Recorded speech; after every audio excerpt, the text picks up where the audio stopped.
It is a painful legacy with deadly consequence. Right now, there are roughly 80 million unexploded bombs scattered across Laos.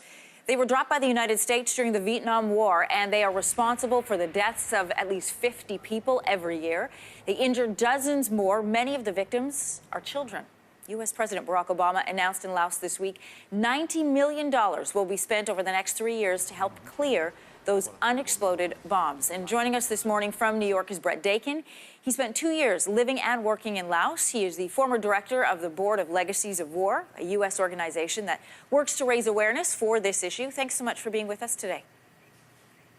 Good morning. Thanks so much for having me. Brett, this announcement made by the president is more than just good news. It's historic. Tell us why. It's really an extraordinary time for the people of Laos and the U.S. government. For the first time, a sitting U.S. president visited Laos.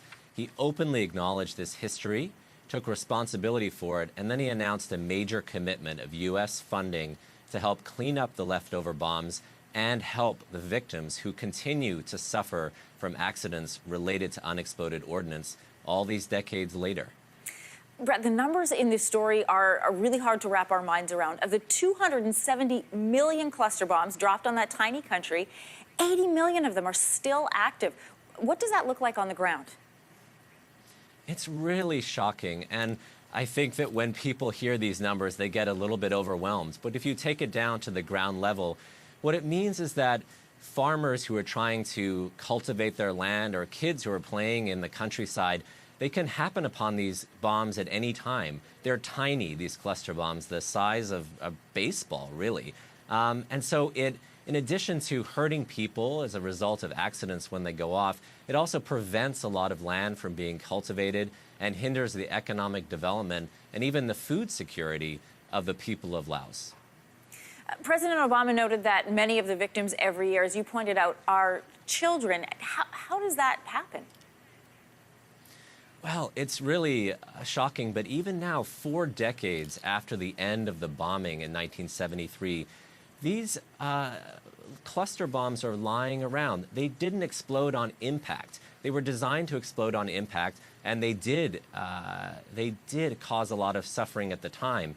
But a lot of these bombs malfunctioned, and so they lodged in the earth, and they're there waiting, sometimes on top of the surface of the earth, for kids to come across when they're playing in the fields. They pick them up.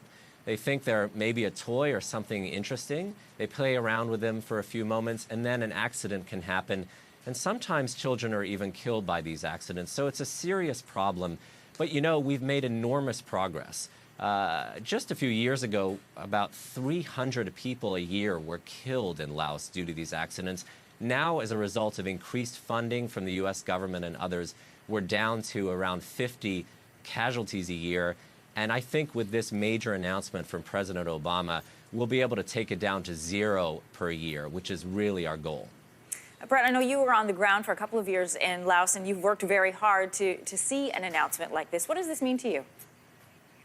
It's such an emotional week for me and for those of us who've worked for so hard to get the U.S. government to acknowledge this history and to really do something about it. I feel so proud of the Obama administration, but I feel especially proud of the countless people on the ground in Laos and the United States, in the Lao American community and the Lao diaspora around the world who have fought to bring this issue to the world's attention, get it on the agenda of the White House, and then get this major commitment from President Obama this week.